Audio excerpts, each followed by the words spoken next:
Okay, let's do this. We're gonna finish it up. I don't know where we stopped. I'll figure it out in post. But okay, so you're a PhD student. You're at Fordham, studying English, specifically 18th century. What? Okay, so you have it's 5 years, and you have one year down. 1 year down. Okay. What are your hopes and dreams for yourself?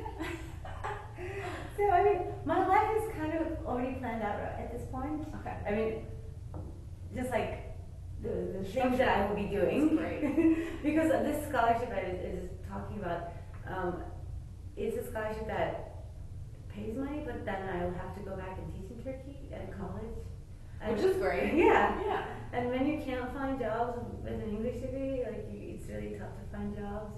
And this gives me an opportunity not to worry about that. I don't have to find a job. I already know the exact place that I'll be working at. So now that gives me time to do other things that I like, or like the things that I actually want to do and I'm interested in doing, like, working, like maybe writing some poems, or like working on some ideas for even like a little bit of a book. But just things like that.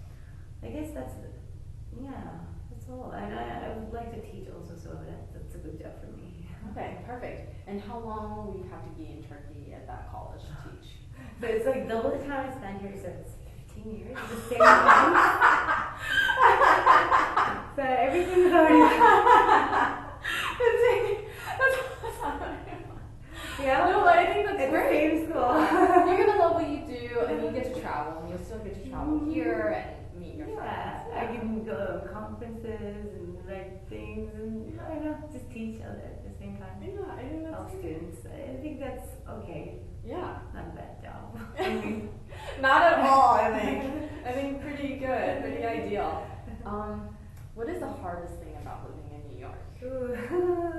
There are many hard things about it. I guess making friends I find really hard, because so people look very open and they look like they accept like every person, and they're just like happy to see you, and then you meet, so like you're at a party, you meet someone and you get along so well, and like you just talk for hours, like either this is a girl or a boy, it doesn't matter. Yeah. And then like you exchange numbers and you promise to call each other, and then like a week later you kind of write texts to meet, and you never do. Yeah. And you never meet that person. Yeah. Because I don't know for what reason, because they're busy or whatever, but it ends up being that you're always the outsider, like however much they feel, they try to include you in their groups, but most people have already their own groups, so it's always hard to make friends, I feel like. I mean, it's easy to meet people, very easy to meet people, but making friends I find really hard. Do you think that is specific to New York, or just being an adult in the city? Well, I think it's a little, okay, it happens everywhere else in the world, of course, but being in a big city and having a lot of options, they don't need you. Like, nobody needs you. But they do, because we are all sitting home alone and watching Netflix. Let's just be honest. Or going to that party by ourselves, alone. That's true. Which is the tough part, because you're like, I know at some point you're going to a party alone, right? Yeah, but why is it then that most of the time it just feels lonely? Yeah, I agree. But I guess I'm not gonna lie, I also like that too, just staying away from people. I don't know. Okay. So I don't know. Just being honest. Yeah, that's true. But yeah, we all notice it here, right? Living here in New York, it's just like, why can't we just meet again for a second time in a normal situation? What advice would you give to someone who's moving to New York for the first time? Basically, yourself. A few years ago. I feel like what I have done wrong was So I found a person that I liked, and I became very close to that person, and I started dating that person, and I was just spending all my time with him and his friends, Okay. instead of making friends of my own, or like meeting other people, instead of doing that. So when we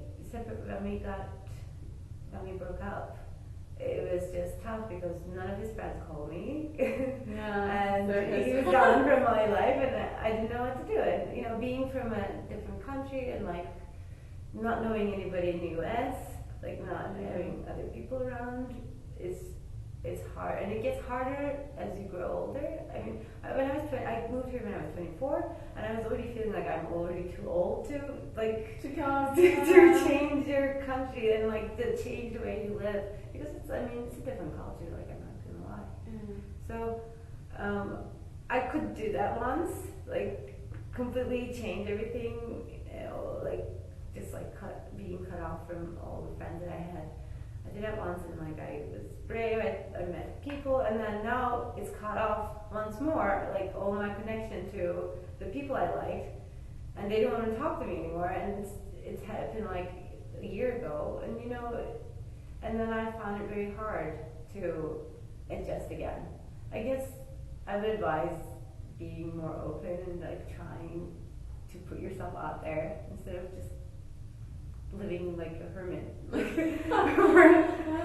Or like stick to one person and like just make that person your whole life, or like share everything, I guess. Like, But we should do that too at the same time. didn't work out for me. Well, I think what you're trying to say is make friends outside of your that immediate, right? You really loved him and enjoyed spending time with him, but you also had to spend time, make new friends. Separately. Yeah. Yeah, I see that. I understand. It's tough. Yeah. Symbiotic, like I don't know, it's like a very weird relationship. I know. Yeah. What would you advise yourself? Yeah, I mean, you probably have better ones. I couldn't come up I with would it. advise myself. I would advise myself to have more fun, to be less stressed out, to worry less. So I have a lot. Worry less, but I still don't know how. You're finding it. You're finding it slowly. You know? Follow your passion and your love, because I'm the person who's, even though I did this other thing, I'm still gonna go, like, so I was going down two different paths at the same time, so I was just exhausting myself. So, I mean, if you're okay with just like not pursuing your passions and just being like, this is my life, then okay, like be okay with that and accept that. But if you're not gonna be okay with that path, then just go for it. Like, what do you have to lose? You have one life to live. Oh, that's true. If you burn, you know. Yeah, I'm so grateful for you to be here to thank answer you. these questions. Thank you very much. So, what would your advice be for someone who moved to New York, and what are you proud of yourself for? Yeah, I think that's a good last question. It took me a while, but I finally realized that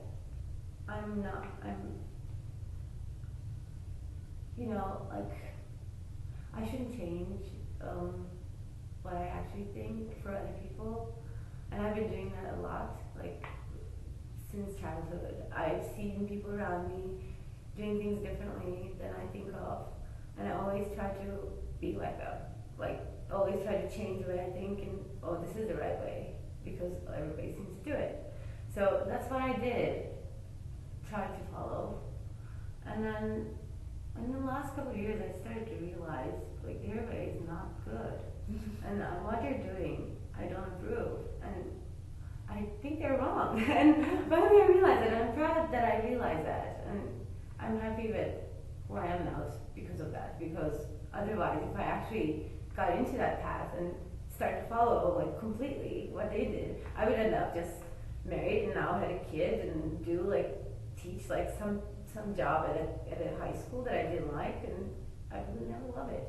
But I would feel like I would have to do it because I would have to conform to the society or Yeah. what they need.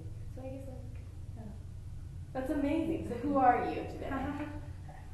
well, I mean that's a very difficult one. Who are you? Yeah. Well, I can't really say much about that. I guess I just want to be a person that learns all the time.